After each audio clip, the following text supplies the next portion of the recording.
Oh, shit. Looks like we're starting. Welcome to Just an Average Fantasy Football Podcast.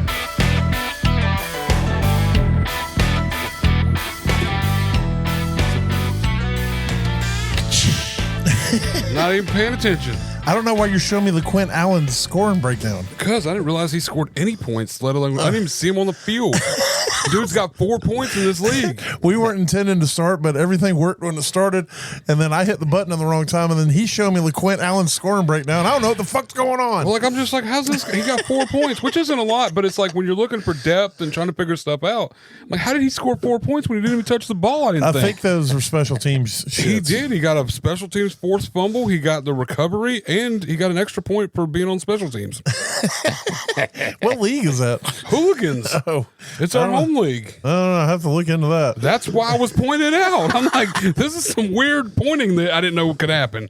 Now I'm adding him to my waiver list. Anyway, welcome in to Just an Average Fantasy Football Podcast. I'm your host, Daniel Hayes, with Matt Baker. That's me. And Larry Cowan. What up? You can find us at avgffpod.com. You can go there, listen to us online. You can go check us out on Apple, Spotify, just about anywhere else you can get a podcast. You can look us up on YouTube, Facebook, all the places. So go give us a like, follow, subscribe, check us out. Anyway, let's get in. We're going to get into the week 14. Before we do that, I'm having a pretty good week. I am going to catch some L's, but I'm catching a whole lot of W's. How's y'all's working out? Not great, but I have a lot of players playing tonight, so I really won't know until tomorrow. Yeah, you need those Monday night miracles. But so many quarterbacks were just bad. Like the top end quarterbacks were not working out for me this week, especially Lamar Jackson. So yeah, we're going to get into that. We're definitely going to get into that. Yeah. How about your week there, Baker? I mean, I'm not sitting bad off. I mean, I'm not upset about it. It was just weird. But I mean, I'm looking at I should win 12 of my 14 teams. Can't beat that. It's not bad. It just That's a great week. I've been averaging 13. I mean, I've been doing really well recently, and it's not like I'm upset about the win. It's just like it didn't happen the way I felt like it should have. But that people that weren't supposed to be helping me win are, and the people that are supposed to be winning me games are not. Is essentially what it is. So at least you can get LeQuint Allen now. So. That's what I'm saying. I'm looking for them backups now. It's time. All right, let's get into some news.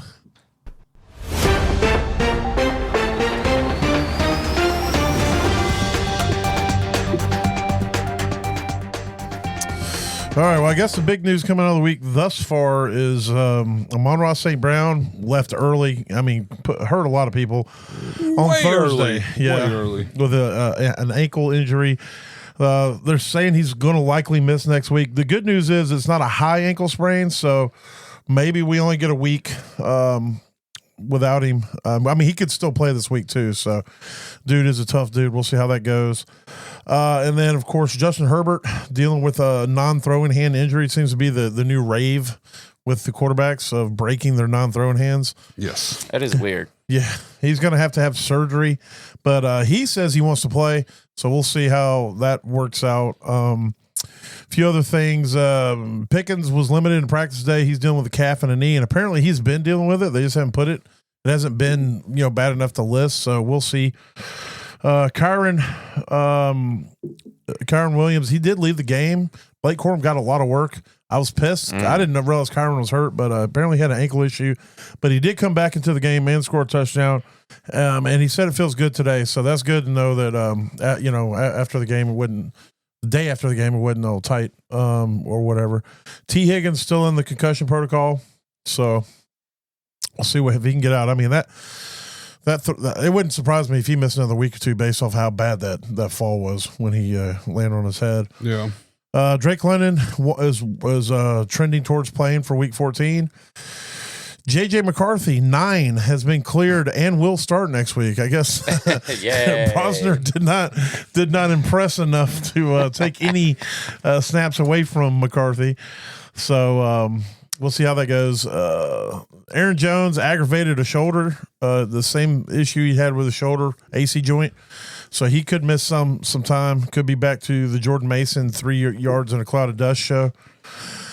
Jalen McMillions could practice this week as well as Mike Evans. So they could be getting a couple of receivers back, which is going to definitely hurt the target share, even for Igbuka, who has not been doing great. You know, sometimes with these rookies, they hit that rookie wall in the NFL because they're playing more games and then they're used to playing. So that could be what's going on with Igbuka right now. It could be that, or it could be the defense is now crowding him, and other people aren't good enough to get up for Baker, so he just gets sacked and it hurts his shoulder. You know, so. Yeah. Baker also dealing with the shoulder issue, like you mentioned. Yeah. Adam Thielen was cut. I think it was a mutual parting of ways, based off what I was reading. It said released. Yeah, well, yeah. Cut seems a bit harsh. Harsh. Yeah, he was released from his duties. He wants to play for a contender for the remainder of this season, but he did say this will be his last season. So we'll see if he gets picked up by somebody. My belief is if he doesn't get picked up by the Panthers, I don't know.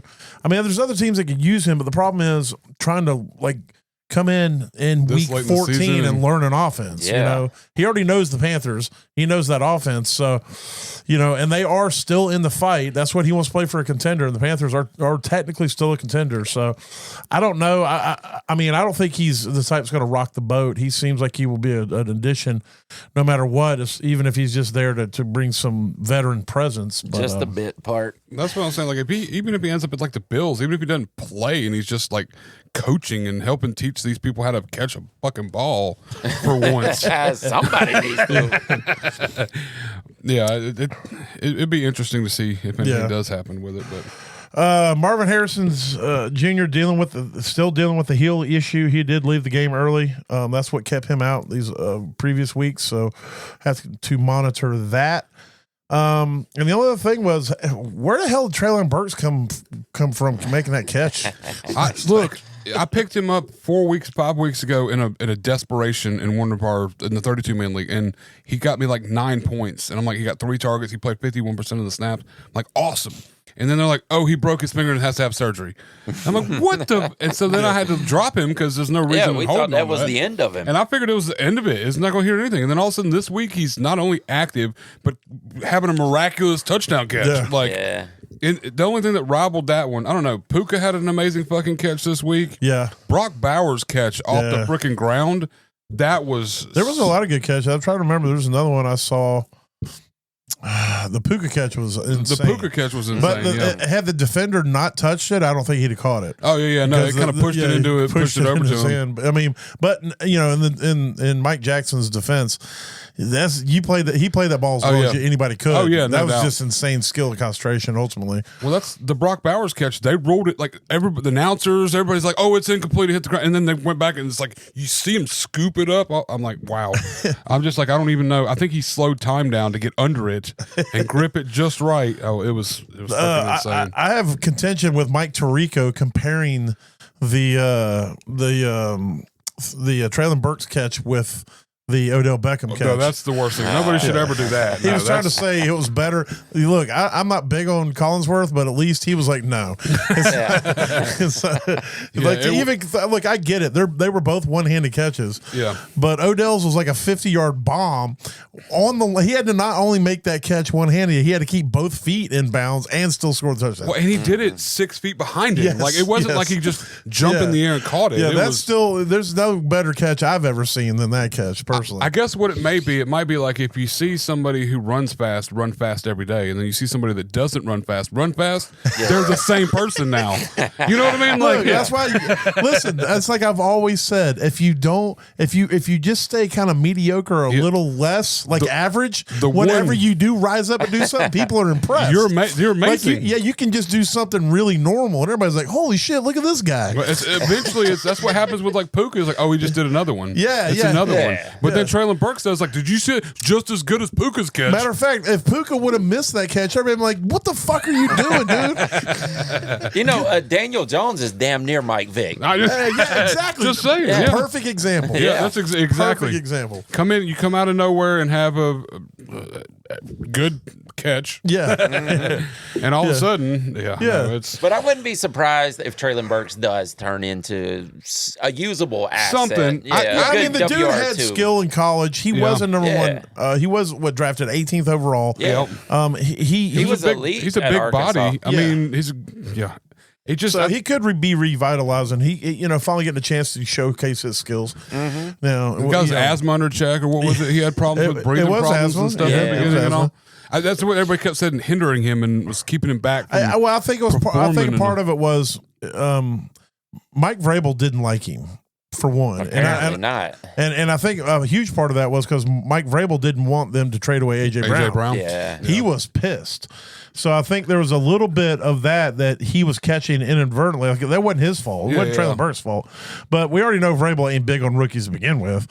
And then you give him a rookie he didn't fucking want, and you got rid of a guy he did want. Mm-hmm. And so he was kind of maligned for that and kind of put on the back burner and really didn't get a chance to develop, I think, with Tennessee. So we'll see.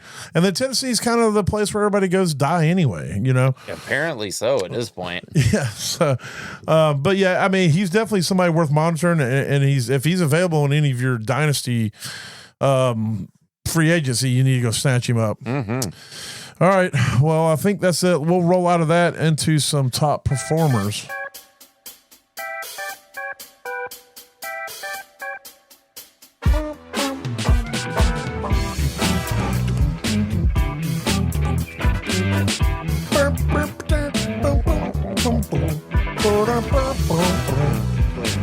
I was jamming. I need to get that where I can play it in my car driving down the road. Yeah. All right. This is not right. This is season ADP. This is not leaders. Stats. Week 13. I think what I'm going to do from like here on out, I'm going to make a note now. Every time we get ready to shift into a different segment, I'm going to pull it up on my phone and hand it to you. And then take my phone. And then work on the next one. Work on a cycle. Because I've been over here with the leaders. I could just give you the keyboard. You can throw it up on the big screen there.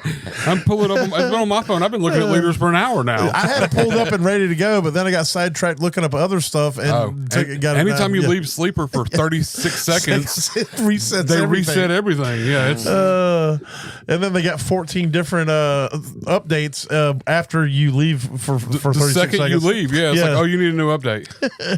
All right. The number one QB currently on the week is Patrick Mahomes. He has 29.4 fantasy points, 261 passing yards, 4 touchdowns. As they caught that L at Dallas, they are out of the playoffs currently. So that's great, right? Yeah, I think I'm on board with that. Yeah. And I think there's nothing sweeter to know that Dallas did it. See, that's my problem. It's like, first of all, I don't really hate the Chiefs, but I understand the Chiefs' fatigue. Yeah. I get that. Yeah. But I can't think of a point in my life, unless it's something like getting the Panthers into the playoffs, where I'm happy if the Cowboys win. Yeah. Like that's the problem I have. Like, if it had been anybody else, did that sound like it changed? I don't know what happened there, but I didn't do anything. I don't know. Something's going on with the mic. It sounded like the tone changed. But anyway, if it had been anybody else beating the Chiefs, I'd have been like, cool. But I just don't like Dallas winning. Yeah, the Chiefs' egos are this high because they've won so much. Yeah. But Dallas' ego is also this high, and they win nothing. They haven't done anything since 1995 exactly. or some shit. yeah. But anyway, yeah, Patrick Mahomes is QB1 on the week. Jordan Love is the QB2 on the week. I did not see him dominating like that. I figured he'd have a decent game against Detroit, but not 4 touchdowns worth. Marcus, on 18 completions too. That's Marcus Mariota leaving it all on the field last night. I mean, he did everything he could to get that dub against Denver. You know, Denver has these weird games where their defense will shut you down, but then they just kind of will let you fight, and then it'll turn into a shootout in the second half. And but Mariota, the QB3 on the week, he's 294 yards, 55 rushing, 2 passing touchdowns. Bryce Young, this is 2 out of the last 3 weeks where he's been a top quarterback. If he's at home, you can almost bet on him. If he's on the road, he is. It's a heckle and jive. Yeah. But this week he was heckle or jive. I don't know. But he had 206 yards, 23 rushing yards, 3 passing touchdowns. Trevor Lawrence actually looked good yesterday. You know, he's been up here a few times this season, but most of the time he's up here and you're like, holy shit, he did not look like he should have been up here. But this week he did 229 passing yards. It was against the Titans, so a couple touchdowns. He is QB5. Tyrod Taylor, QB6 on the week, which was surprising for them to go down there and beat Atlanta, which I know is a tough L for the Atlanta fans. Bus. I don't want to talk about that. All right. Dak Prescott, QB7 on the week. He's just doing what Dak does. Jared Goff, QB8 on the week. And that's really all we need to talk about. I mean, Jacoby Brissett, all he does is get QB1 finishes when he starts, even if he's getting L's. And Joe Burrow coming back off an injury, putting up top 10 numbers, just, you know, or not top, QB 10 numbers. Yeah, QB 10 numbers. So it'll be interesting to see how they do because they're still in the fight, especially with Lamar and them losing. So, yeah. All right, running backs. Bijan, you know, it's surprising to me. What little bit of the game I did watch, I saw Bijan doing okay, but I didn't think he was doing like RB1 numbers. Insane. I get a notification like 26-yard run, 22-yard run, 18-yard run. I'm like, what is he doing? Like, and then one touchdown. I was like, come on, there should have been at least one more. That was the bright spot. Dude, I've become apathetic to the losses of the Falcons right now. But Bijan is absolutely balling. Like, if it wasn't for him, we wouldn't be in these games anyway. But I'm going to talk about it. Why the fuck do we give the game away in the fourth quarter every fucking week? I don't know. Coaching, man. It's coaching. It's between that and the fact that y'all don't like to use Bijan anywhere near the end zone. Yeah, that's stupid. He did get before Algiers. I watched it. They gave him his shot. Well, he got a touchdown, and it was in the red zone. I know, but it's just like. But if we look at the season in general, it's like I don't know. If y'all get near the red zone, it's either 2 passing plays and then let's run Algier, or we'll give it to Bijan once, and then it's Algier for the rest of the time until we get in. I don't hate that so much because I don't really have Bijan anywhere, and I have Algier in one team that he's my 4th flex play, and he keeps me in the fight. He has them sneaky RB2, fringe RB1 weeks. In one of those broken leagues too. Oh yeah, so that's definitely good then. DeAndre Swift, RB2 on the week, which was surprising because I saw Monungai's stat line, and I'm like, man, Swift must have had a bad week. And then I'm like, holy shit, Swift also had a good week. Like, both of them just ate up the Eagles' defense, man. Yeah, that's currently wild. It's just crazy. The current number 1 seed in the NFC, Chicago Bears. I know. Is that not crazy? That's even more wild. Kamani Vidal had a very good week, 126 rushing yards and rushing touchdowns, RB3, but you got Omari Hampton supposed to be coming back this week, so we'll see how that plays out. That's that nerve. He's like, please keep me relevant. Please keep me relevant. RJ Harvey didn't get a ton of yards, but he did get 2 touchdowns for the RB4 on the week. Chuba Hubbard out of nowhere says, hey, don't forget about me. 83 rushing, 41 receiving, got a receiving touchdown, which was nice on a little screen pass. Devon Achane, just doing Devon Achane things. Although he did it way more in the rushing side than he did. He didn't have any receiving yards. Dude, 134 yards. He was gashing him. Yeah. He was absolutely gashing him. And then here he is. Monungai is the RB7 on the week. So he had 130 and a rushing touchdown. James Cook, man, he was also gashing. I thought they should have used him more. And then I was like, damn, they rushed him 32 times. They used him a shit ton. And not to mention, Ray Davis had 8 carries. Ty Johnson had 4 carries. Well, Ray Davis only got carries because James Cook got hurt. His shoe got knocked off. He was tired. Or his helmet. It was either his helmet or his shoe or something. Maybe it's everything. And Cook is catching passes now. Yep, that's true. Well, that's because nobody else fucking can. Yeah, no one else can, But I think he's had 3, like, the past 3 games or something like that. 3 for 3 the last 3 games, Derrick Henry, it's getting cold, so he's starting to warm up. He had 60 rushing yards, 44 receiving, which is a weird stat line generally for him. It was on one reception, though, and a rushing touchdown. Javonte Williams, this dude's been solid all season. I think he's going to get paid in the offseason. 59 rushing yards, 21 receiving, and a receiving touchdown. Christian McCaffrey, he's always going to be somewhere in the top.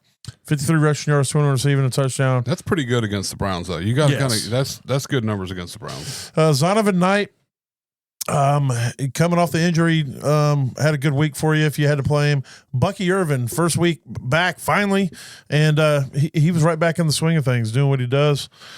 Chase Brown out there, finally picking us up for all of us who drafted him in the third round. Making you feel a little better about it if you made it this far. Yeah.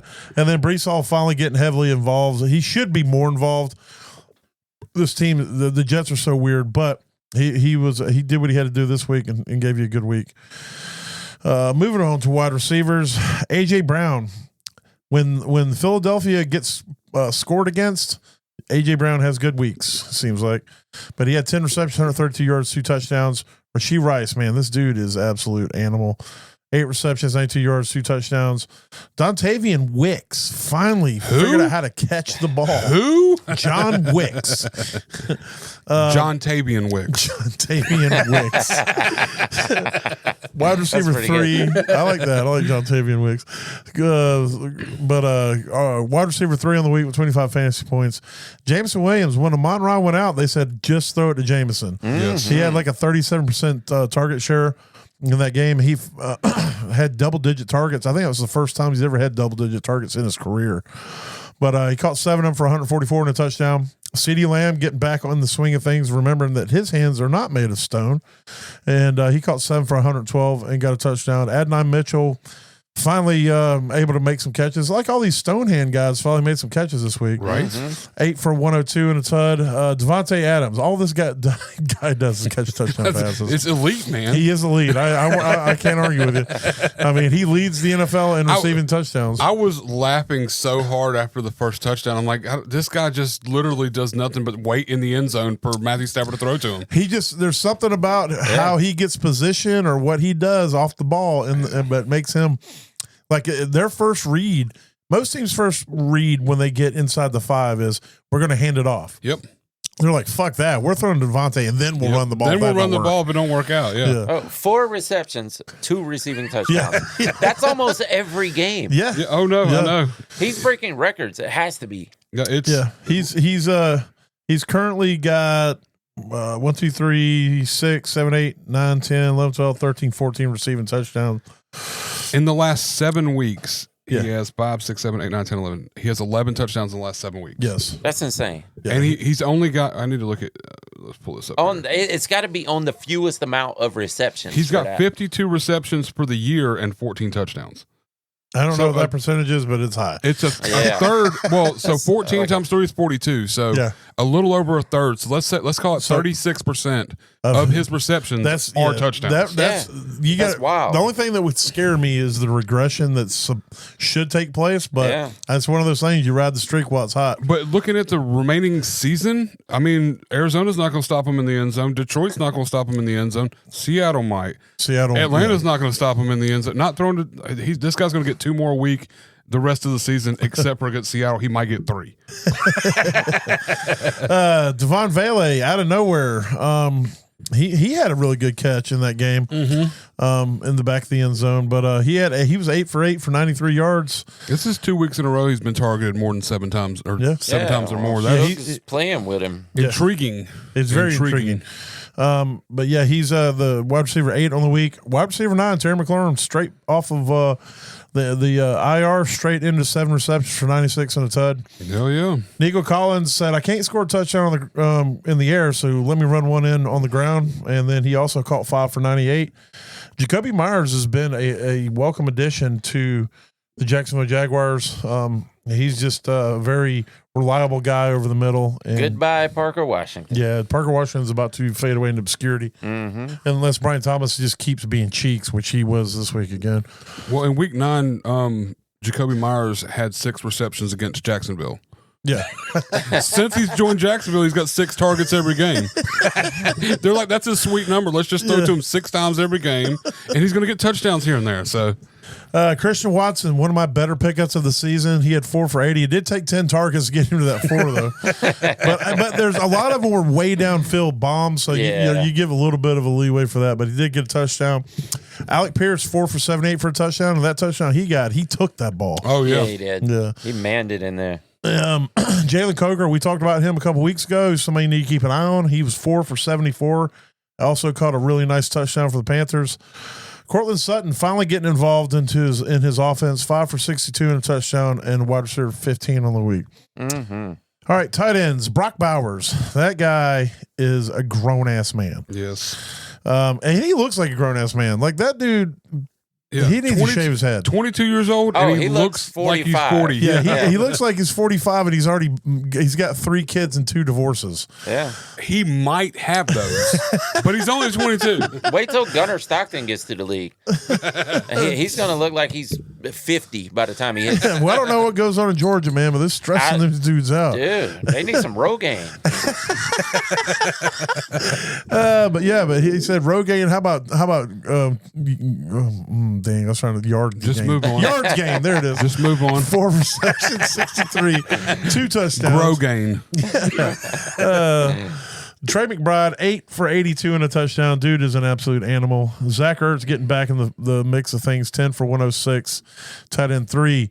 Kelsey, he's been solid all season. I mean, if you blinked, you missed it. But he has been.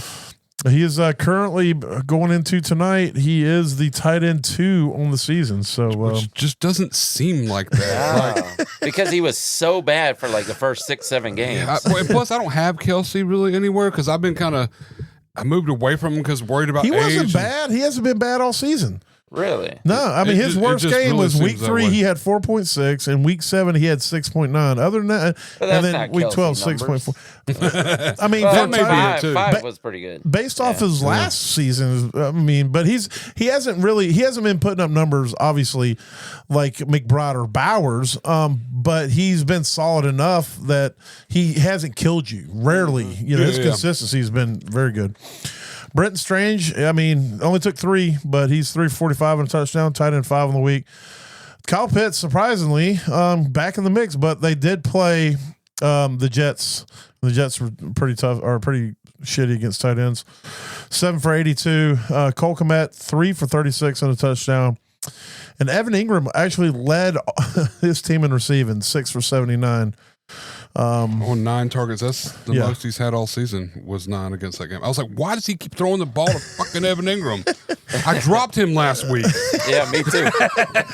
Isaiah Likely had 5 for 95, and he is the tight end 9. And then Harold Fannin, 3 for 43, but he did get the touchdown to save the week. That was a nice touchdown catch, too. It was. He was also letting the ball slip through his legs on the tush push. Oh, yeah? Oh, yeah, he did fumble. You notice not every team, but it feels like a lot of teams are now like, oh, we got to do the tush push too. Yeah, I know. Everybody uses tight ends. Yeah, because they don't have a powerlifting champion at quarterback who can have literally or a leg press a Volkswagen. So except for the Steelers, they just allow Aaron Rodgers to stand behind him and look at everything going on while they try to tush push. They let Jalen Warren get the direct snap with. Aaron's just looking at the tush. Literally, legit, just stood behind the line while Jalen Warren took the direct snap, and then Kenneth Gainwell and not Freiermuth, the other one, Johnny Smith, were pushing up on Warren to get him pushed over for the tush push. Yeah, and he's just standing back there with his hands in his.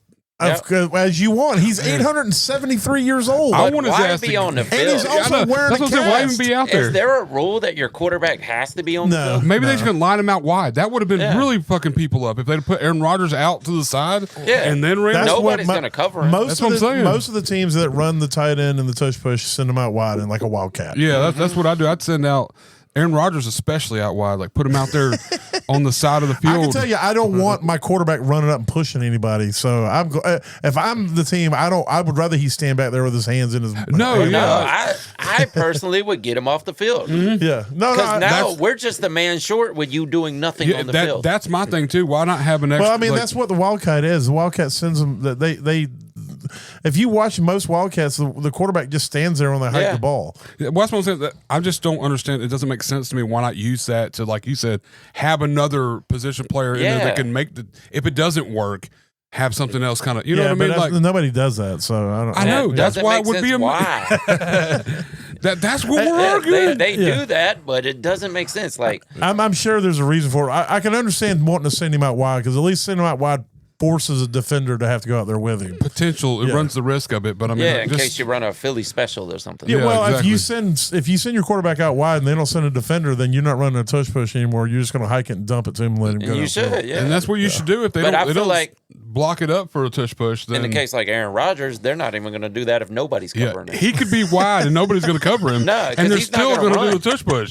He's just going to stand there. He's not Jameis Winston. You don't think if Aaron Rodgers went out wide and nobody went out there with him, that Aaron Rodgers, well, I guess he can't now with his broken left hand. He's not going to be able to But catch. even without his broken left hand, he would call for the ball. I don't know. I don't know. He looks like he's just like, I am not in this game.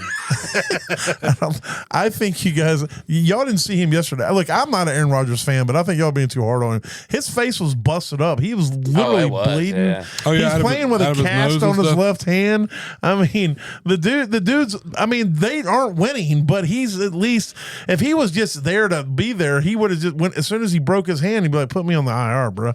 Yeah, the checks are a little different though. Not saying that he doesn't want to play at all. I'm just saying for that play itself. Yeah, I mean, I don't understand why to have him behind the tush push either. It's At least send him out wide like you do in most Wildcats. Like I said, because it clears a defender out of the middle. Yeah. So, But either way, it was a. anyway, speaking of Aaron Rodgers, how about we talk about fuck that guy? Oh yeah.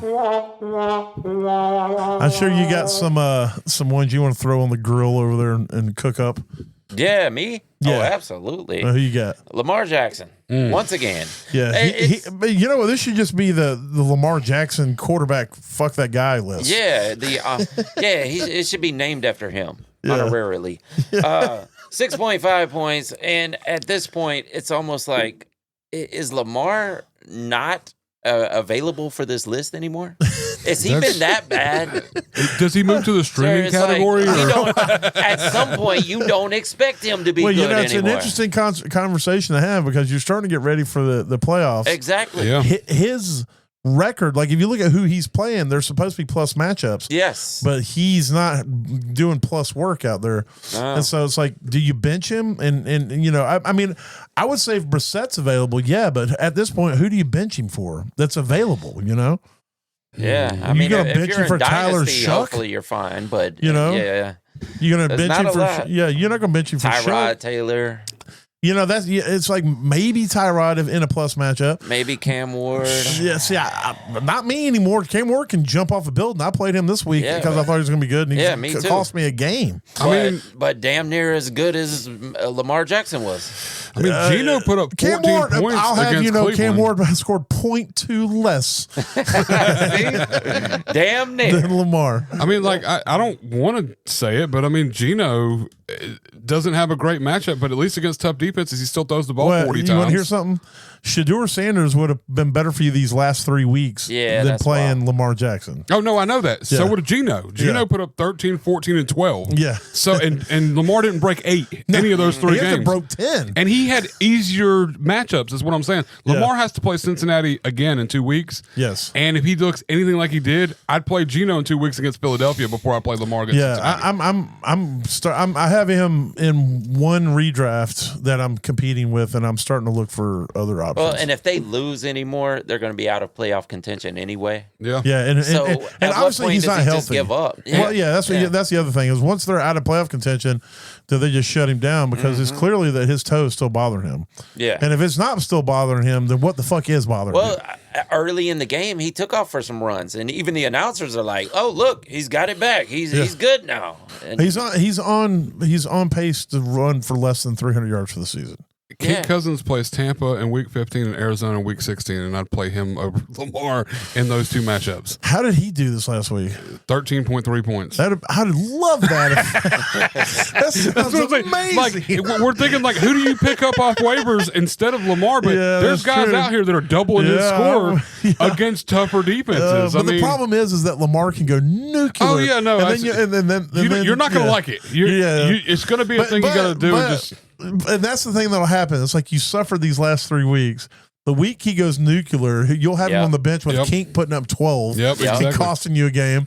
And then you'll be like, oh, great, I'll put Lamar back in and he'll revert back to 7 points again. Exactly. Tyrod plays Miami, Jacksonville, New Orleans the next 3 weeks.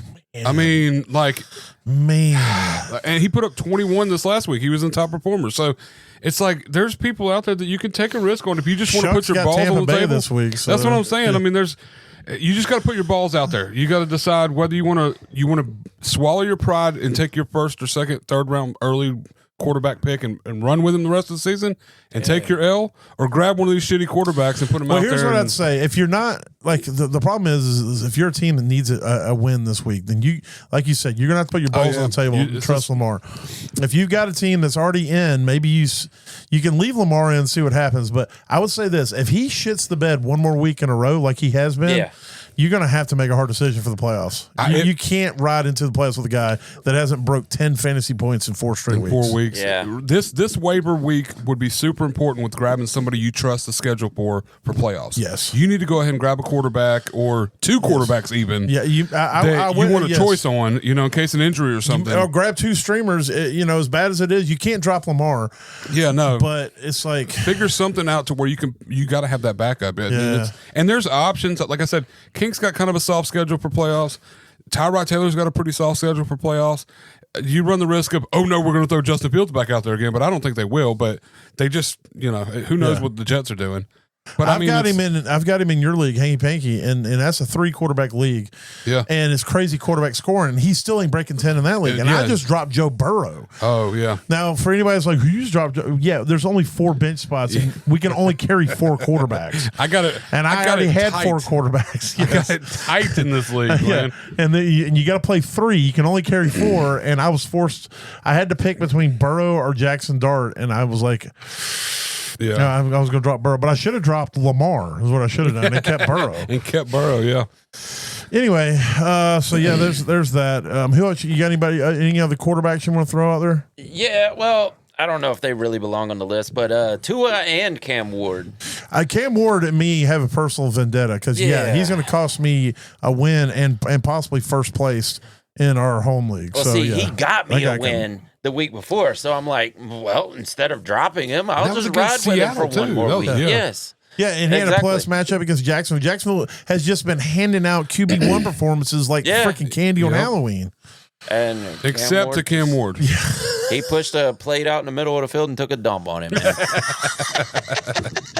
Yep. You got any QBs you want to throw in here? I mean, I would put Sam Darnold in here. Yeah, 3.1. That guy can fuck off. Really bad week. His defense did really well, so he didn't have to do a lot. But, other than that, the rest of them deserve to be down here. CJ Stroud, 9 points, coming back after Davis, what's his lips, has been out. Davis Mills. I want to say Davis Love, and that's a golfer, and I knew it wasn't right. Davis Mills went out there, has been putting up decent fantasy performances and winning games, but CJ Stroud came out and was like, nah, we're just going to shit and put up 9 fantasy points. They did win, though. I'm going to throw an interception instead of a touchdown. Let's just see if that works out. Didn't they win? They did win. Okay. They won pretty heftily, too, against the Colts. Yeah. Caleb Williams, they got the win too, but it was all on the back of running backs. He put up 9.5 fantasy points, and then Matt Stafford, number 1 seed, rolling into Carolina, catching that L, bitches. Yeah, but he only put up 11.6. It was a tough game. 20-16 was the score for the Colts. Yeah, game. I was thinking it was worse than that. It was worse. Maybe it was worse earlier. I don't know. They felt like the Texans led the game and ran the thing all the way down. Because their defense is just so damn good. It's so amazing, yeah. All right, to all those quarterbacks. Fuck those guys. All right, you got any running backs? Yeah, I got Saquon Barkley. 5.6. 5. That's the norm. Another one that wasted first-round picks on. You talking about the Lamar Jackson of running backs? Yeah. Yeah, exactly. What about the Cam Ward of running backs? Because I got Woody Marks on there. Facts. Yeah. It has now become that, yes. I benched David Montgomery, also in my home league, also going to be part of the reason I catch a L, to play Woody Marks. Exactly. And so I'm looking at Woody Marks putting up 7 in point something. And then I got, and that's in a full point. And then I got freaking Montgomery on my bench with almost 13. So that's crazy. We're in the same boat. Yeah. You got any running backs there, Bakers? I'm looking over the list. Well, I can give you one. Travis Etienne, 4.6 fantasy points. Oh, yeah, that's pretty terrible. Yes. It looks like Bashal Tootin. I'm not saying he's taking his job, but he's definitely earning more touches. It's crazy. I feel like last year we were saying the same thing about Tank Bigsby around this time. Yeah. And then all of a sudden Etienne lit it up on fire and we didn't hear about Bigsby. Now he's an Eagle. Yeah, well, that's because they were co-starters at the beginning of the season. Yeah, exactly. And everybody wanted Bigsby, and then they're like, you know what? We can't play Bigsby if we ain't got Bigsby. Yeah, no, it's crazy how Jacksonville drafts these running backs that just seem to be good running backs that would be better than the guy that they keep playing every year. Yeah. But, I don't know. Etienne's been electric this year. Boogie, woogie, woogie. He's electric for like 4 or 5 games. That's all he gets a season, and then he completely fades kind of away. like Kenneth Walker. Well, he's the Trevor Lawrence of running backs. He has great games, and it's like, wow, he's a good running back. And then he has really shitty games. They like, are best that friends. guy. That's what I'm saying. So I think they're rubbing off. Not on as each good other. as friends as Travis Hunter and doing the commercials doing together the- with what- T-Law. Yeah, where it's like I don't know, it's Raining Men or something. What is that song that they plays? Yes. All right, to Etienne and Barkley though. Fuck those guys. All right, you got some wide receivers there, yeah. Bus? Yeah, well, talk about the Lamar Jackson of wide receivers. DK Metcalf once again. Actually, I don't even know. Like DK is, I don't know if he's good enough to be the Lamar Jackson of wide receivers. At this point, like it's another name that's like, all right, we shouldn't be expecting him to do anything anymore. Nah, Yeah. You kind of got to write that off as a loss. Yep. I mean, honestly, too, DJ Moore, 3.7 points this week. Yeah, I saw him and I was like, I'm not even putting him on the list. Well, he had 20 points last week and then 3 points this week. Like, I put him back in my lineup going, okay, well, maybe I benched you for the wrong time, you know? No, I was right. I should have left him on the bench. I mean, if we're going to talk about Bears receivers, you got to put a Dunze up there. Yeah, Doomsday. 1.8. He's completely disappeared off the fucking map. It's tough. It's tough with the Bears, man. I don't think he's broke 7 or 8 fantasy points in like the last 7 weeks. It's been, And it's not like Luther Burton is killing the game. So. yeah. No, it's not like they're even throwing the ball. They got Monungai and D What Swift guy? out there. Monungai out there tearing it up, running it, and also D Swift's Loveland. pretty electric in the running back situation. And Loveland's having a mini breakout. Yeah, I don't know if he Loveland- did what he did this week, but I know he's had a couple good weeks in the last couple. Him and Komet go like 3 for 3 each week, and Yeah. just it volleys which one gets the touchdown. Yeah. Well, So, when you have Olamide Zacchaeus, do you really need anybody else to catch balls? that's Superstar. truth. Justin Jefferson, 1.4 points. Yeah, JSN also. JSN, JSN. 3.3 fantasy points. Yeah, that was Brian pretty terrible. Thomas, 3.8. Michael Pittman, 1.8. Oh, that hurt a lot of people. Now we're going to get to the high scorers. Jalen Waddle, 5.5. Ooh.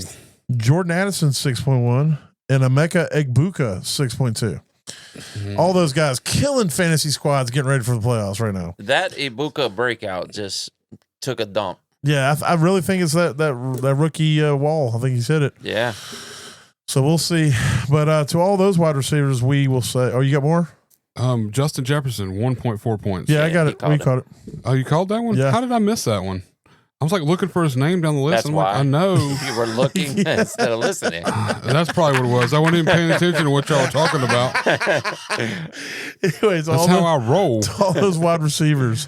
Fuck those guys. All right, I've only got one tight end, so I'll see. Y'all got any tight ends? Because it wasn't Yeah. too terrible for him this week. But Oh, yeah, I got a couple. Actually, one of them I didn't even write down what he scored. But Oronde Gadsden, yep, 5.2 points. yeah, I got And- 3.2. Oh, did I write down the wrong number? 27 yards and 1 reception. So it Yeah. should have been like 3.2 points. Yeah. Yeah, Let me see something because I also wrote down Dallas Goedert. He had Did, did he get? No, he didn't have a good No. week. he had, a good week last week. 3.7. Yeah, Goddard had 3.7 points. He had a So tough week. Oronde had 3.2. was 3.2. Yeah, according to this. Oh, list it was Darren Waller that had 5.7. That's why. That's correct. Actually, I said 5. Who the hell had 5.2? You said 3 point, or no, you said 1.2. I don't know where the hell I got that number from. Let me see who had 1.2 points. Taysom Hill. well, to all of them, all them tight ends. All the Yeah. tight ends that scored less than 6 points. yeah, fuck those guys. All right, well, there's that. We'll roll into some waivers.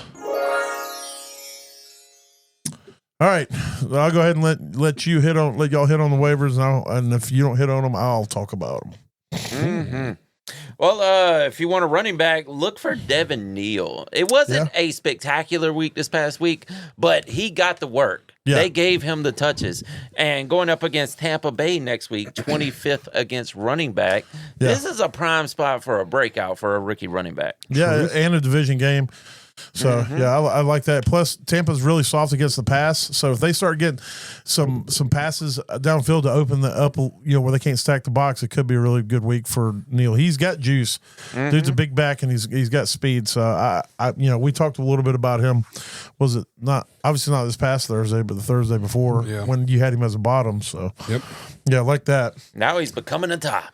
Yeah, he's working his way up there. Hopefully. Yeah, the week I caught him for a bottom is when Kamara got his injury that actually is keeping him out. So, Who else you got? You got anybody else?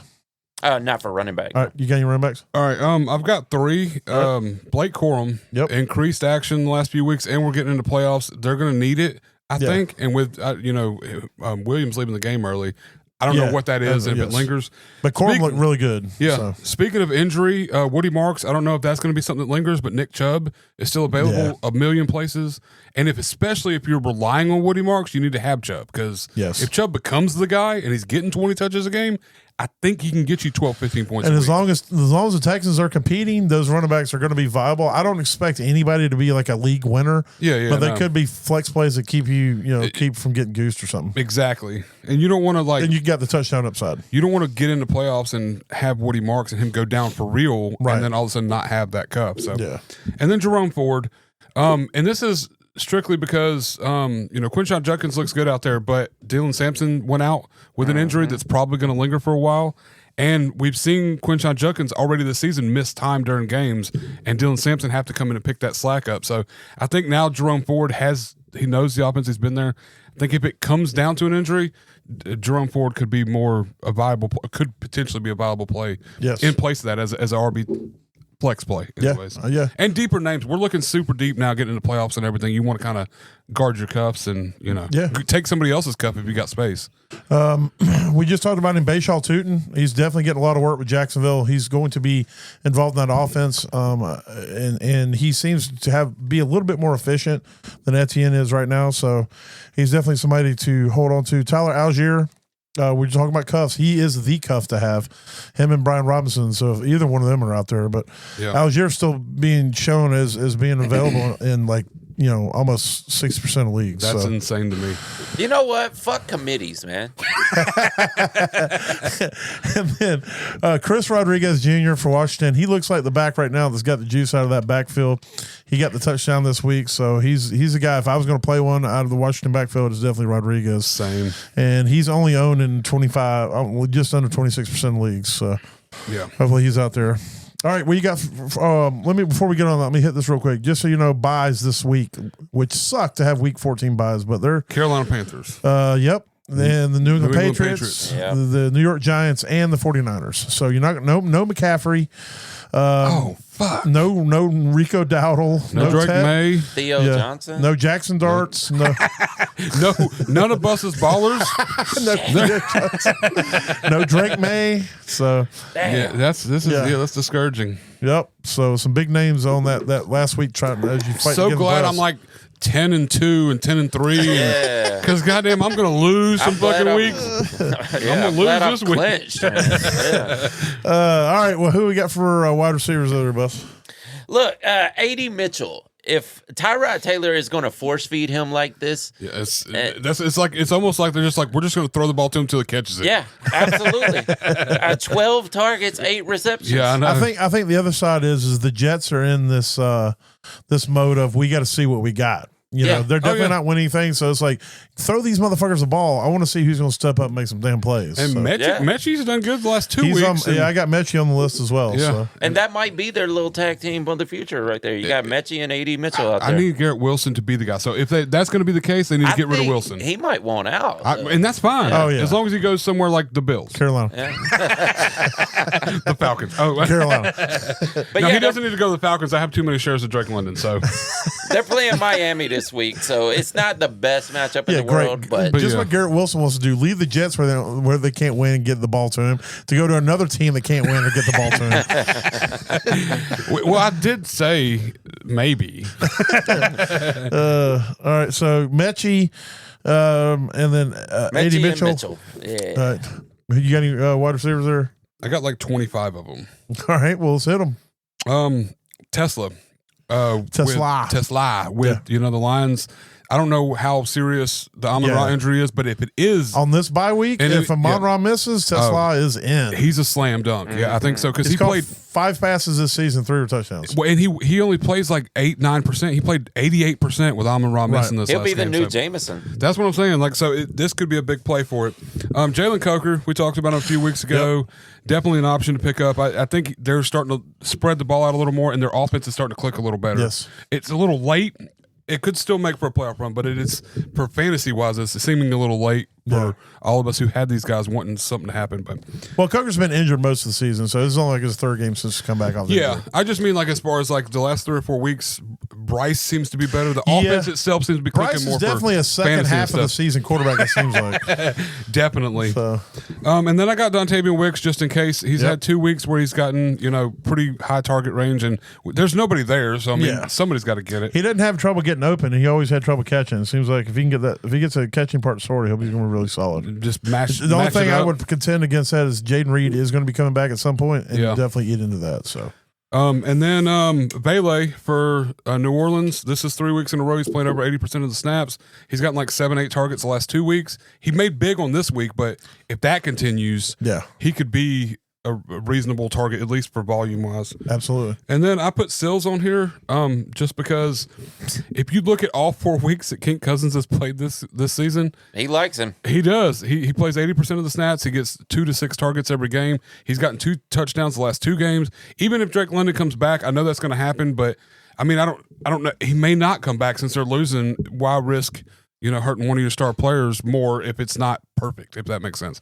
But numbers, these guys still got to hit certain thresholds in their contract to make money. Yeah. So there is that. It's just like it's a name that just seems to be relevant to Kent Cousins right now. The way that he's throwing, and he's gotten he got 10 points this last week, 8 the week before. He got 5-6 points the last week in Cousin play. I would. It's weird. Sills would be a guy that I would monitor. It's just names. It's just somebody to keep looking. I'm not saying go grab these guys, but I just want to bring up these. He's definitely somebody you need to keep an eye on. If London comes back and he's still getting the same type target share, he could be somebody you might want to snatch up. It's a Baker's Bottom-esque waiver. Yeah. Jaden Higgins is still available out there in over 50% of leagues, which is crazy to me. Yeah, I know. I like Higgins a lot. Yeah, he's available in over 60% of leagues, actually. Oh, that's crazy. So if Jaden Higgins is out there, you need to get him. He's somebody you can throw in your flex right now and be good with. Truth. And then Kayshon Boutte, he's coming back tonight. This will be his 2nd game coming back from the injury. Correct. So before he got injured, dude was on the upswing, and then he got hurt. So he's very super talented. I mean, if he goes out there and craps everywhere tonight, then discard what I'm saying and go get Sills. But but I expect Booty to go out there and do start getting back in the mix. Oh, I'll always pick Booty over Sills. If we could just get that Diggs out of the way, that damn Diggs. Tell me about it, man. Diggs is always digging the booty. Diggs in the booty. All right, let's head out of that. Let's hit on some QB streamers. Who you got, Bus? QB, actually Tyrod Taylor. It seems like all of my guys are coming from this matchup right here with New York versus Miami, because this should be a pretty good game. I mean, it's 2 bad teams on the surface, but this could turn into a shootout, and there could be a lot of points scored. Tyrod Taylor, Miami is 23rd versus quarterbacks, and he had a really good week last week. So if you need it, throw him in there. Who you got? You're just as high on the Jets as Daniel was at the beginning of the season. High being the operative word there. I was very high when I talked about the Jets. Well, speaking of being high, I'm picking Tua this week against the Jets. I think he had a really bad week last week, but they ran the ball so well he didn't need to do a lot, and he doesn't ever really look that great when he does play. But I think against the Jets, he can put up a good matchup. So I think he's going to have one of his better weeks this week against the Jets, and he's probably available everywhere because nobody's relying on him. Yeah. So I think Tua is going to be a good matchup this week. I've been relying on him. Tyler Shuck's put up a couple good weeks in a row. Tyler Shuck is my streamer. He's playing against Tampa. It's a division matchup, but Tampa is soft against the pass, and they'd like to give up points. So this also could turn into a little bit of a shootout. You saw that New Orleans held in there with, was it Miami they played this last week? Yes. Yes. They held in there with Miami for a little bit of that game, and it was kind of a mini shootout. So I think if we talk about Devin Neal, if we get him going, and then Vele's starting to click, because Shuck's starting to click. So Tyler Shuck gets Tampa Bay is my QB streamer. Who's your tight end streamer, Bus? Same matchup once again. Darren Waller. Apparently I got a lot of money on this game right here. But Darren Waller's back in the lineup, and he has scored 4 touchdowns out of 5 games so far this season. Yeah. So there's a good chance. I mean, Tua seems to like him, and the Jets are 22nd against tight ends. Yes. So there's a good chance that he's going to get a touchdown in this game. Absolutely. Pitts just went up, just played the Jets and had a really good game. He didn't get a touchdown, but he had a good game. So. Yeah, he said like seven catches for like 80 yards or something like that. But yeah.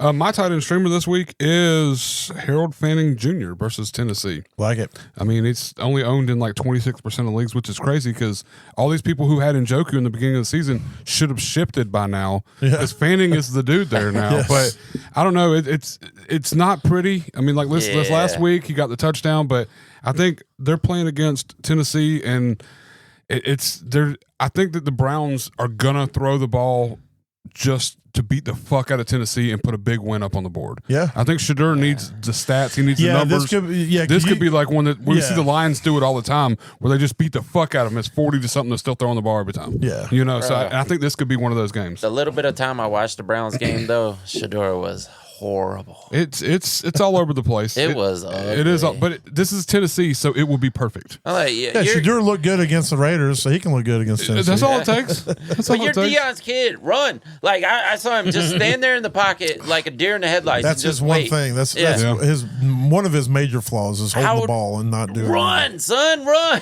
Or throw it out of bounds. Get your dad out here. He'll run. Yeah, do something. My tight end streamer is Brenton Strange playing against the Colts. I don't know how, but Brenton Strange is still owned and is still not owned in over 70% of leagues. So he is somebody you need to get. He is a target earner in that offense. And so who's your defense, Bus? Oh, totally forgot about defense like every week. Well, the Titans are playing the Jets this week. And I know you like that game. So well, I stayed in that same game. I stayed in that same game just because I know it seems like Daniel Jones is coming back to earth a little bit, dealing with that leg injury, so he's turning the ball over more. So I went with the Jaguars defense against the Colts in a division matchup. Okay. So, and they're pretty much going to be available in your leagues. Who you got? Well, guess who's going to get 3 sacks this next game for me? Myles Garrett. Bobby Wagner. Oh. The Commanders' defense against the Vikings this next week is going to eat. I would love that. I think Bobby Wagner is going to go out here and he's going to make up this lacking of sacks this year. He's had good tackles. He's been a great player. They don't blitz him a lot, but I hopefully they do. He's their middle linebacker, so he plays the run and the pass more than he blitzes. Yeah. But I would love that because I have him in a few different leagues in IDP leagues. So. It's going to blow up this week. I mean, he had a good week this last week with 8 tackles and all this, but I just feel like he played Vegas in week 3 and got 2 tackles against Geno, or 2 sacks against Geno. Yeah. And they're playing against Minnesota against 9, so they're going to divide 9 into 3.5 on the ground. So he's going to fucking lay it out, and it's going to be a big game. I need J.J. McCarthy to show me something, man. I got him in too many dynasty leagues. I need to see something because I can tell you what, if he doesn't wake the fuck up, he ain't going to be the starter next year. In 2 of the leagues I drafted J.J. McCarthy, luckily I owned the first round, and I got Jackson Dart. So I got J.J. McCarthy. If it doesn't work out, I'm okay. I'll play with Jackson Dart. But Jackson Dart's going to be better than J.J. McCarthy. Oh, yeah. It's going to work out. So you said the Commanders, right? Yes, Commanders against the Vikings. It doesn't look like there's another good matchup for as far as anybody who streaming who wouldn't be owned and everything. Yeah. Yeah. Well, let's see. I would tell you one, Tampa Bay. Tampa Bay is who you need to go for. They're playing playing Tyler Shuck. They're playing New Orleans. So they're playing his streaming. Are they not quarterback. owned? No, they're less than 70% leagues. Oh, 20. But here's the thing: if you pull up their game log, because you could probably ride Tampa Bay through most of the playoffs. Yeah, they got some pretty soft matchups. I grabbed them. I have 2 leagues where I play defenses. I grabbed them in like 2 dynasties. I went and grabbed them. Looks like it's very up and down. You got a 2, a 4, a 14. Well, their last week to finish out the season, they got a pretty soft finish out the season as far as defense goes. Yeah. But they do have a 26-point week in week 8. Yeah, so like week 15 through 17, who do they got? Let's see. Because I know I went and looked at the schedule, and I'm like, holy shit! And they're in the middle of the road, but they are an opportunistic defense, and they will rush the passer from time to time. So, you might could go out and grab the Bengals. The Bengals defense might be sneaky this week against the Bills. And I hate to say that because that is the most insane thing you've ever said. Do not go grab the Bengals against the Bills. Y'all, they have New Orleans, Atlanta, Carolina, and Miami. I'll be willing to put whatever you want to bet that the Bengals do not have a good week against the Bills. You think the Bengals defense? I'm not saying they don't win. I'm not saying they win or anything like that. I'm just saying that I don't think the Bengals defense. I don't think has decent numbers. No. I don't think no, and not absolutely not. I think the Bengals are looking to make an example of somebody, and this might be the week that they do it. So, no chance. I would absolutely. You think the Bills are making an example? Of yes, that's what I meant. Okay, I was like, you were confusing me with your wordage. I was confusing myself. You got me all flustered. You know how many points the Bengals put up against New England 2 weeks ago? Probably 8 or 9. I don't know. 9 points. That's Baltimore fine. Last week. Lamar's playing like cheeks. 15. So is Josh Allen. No, he isn't. Josh Allen's still like the number 2 fantasy. You know how many they put up against the New York Jets in week 8? -10. Exactly. Yeah. I'm just saying, -1 against the Bears. The way everything's with all these going, other options, the only way I would play the Bengals against the Bills is if they were the only defense I had to play, and someone had a gun to my head and said, "You have to play defense. You can't bench it." I think it's going to be crazy. Knowing the way things work for you, they're going to go out there and put up 30 fantasy points this week and make me look like the dumbest person It's not going to be that good at all. I'm not saying. I'm just saying if they put up 5 this week, you're going to. I'll hear about it. I think they get about 8 or 9 points. You're never going to see anybody cheering for a team defense more than this guy's going to be. So I'll deserve to be roasted if they do good. Sit back and just see what happens. But I just can't imagine they do good against the Bills. But you know what? In fairness to you, if last week you would have said maybe you should play the Cincinnati Bengals defense against the Ravens, I would have told you the same fucking thing. But there at least had been history of Lamar blowing ass. Yeah, that's true. Allen has been kind of hit or miss, but first of all, they're also playing. Aren't the Bills playing at home next week? I think it's at the Bengals, isn't it? I don't know. That I don't keep track of that, but. I mean, the Ravens just lost at home. They're playing at home. Yeah, the Bills are home. Yeah. Okay. Yeah, so that's even less of a chance because the one thing the Bills can do is play good at home. Yeah. If they were on the road, I might have switched to your side because they get housed by everybody on the road. What if there's a lake effect snowstorm? Then I take back everything I ever said. I mean, who does it benefit? Does it benefit the defense? It benefits Josh Allen. It benefits and James Josh Cook. Allen and James Cook. Yeah, the ground game. Yeah, Then they're definitely not going to be passing. Yeah, they're never going to throw the ball. Yeah, no. I'm hoping it's 72 and sunny there. That's what I'm counting on for the Bengals. Buffalo. It's not 72 and sunny in July. He said it's Buffalo. Oh, God. Well, there it is. There's the week getting ready for week 14. Looking back. Well, not getting ready, but looking back at week 14. So I do want to apologize. We did miss out. We were going to do a podcast Wednesday. It always gets a little wonky with the holidays, but Baker got real sick, and there was just no way to pull it off. So, but we'll try to make sure it happens this week because we have a full week. So, yes, but definitely. But I will avoid all the sicknesses. Yeah. Don't get down with the sickness. Ooh, that was super sick, bro. It was super sick. I survived though, so that's all that really matters. But did you, or are you AI? No, I tell you, like if I can survive meningitis, I can survive all sicknesses. I'm good. Facts. You had that Delta meningitis. Yeah. Delta-gitis. Yeah. All right. Well, if anything we say or do helps you get to that average place in your leagues, that means we did our job, because when you finish average, you don't finish last. We hope you guys have a good one out there, and we shall talk to you on the flip side. Later. Deuces. Holla.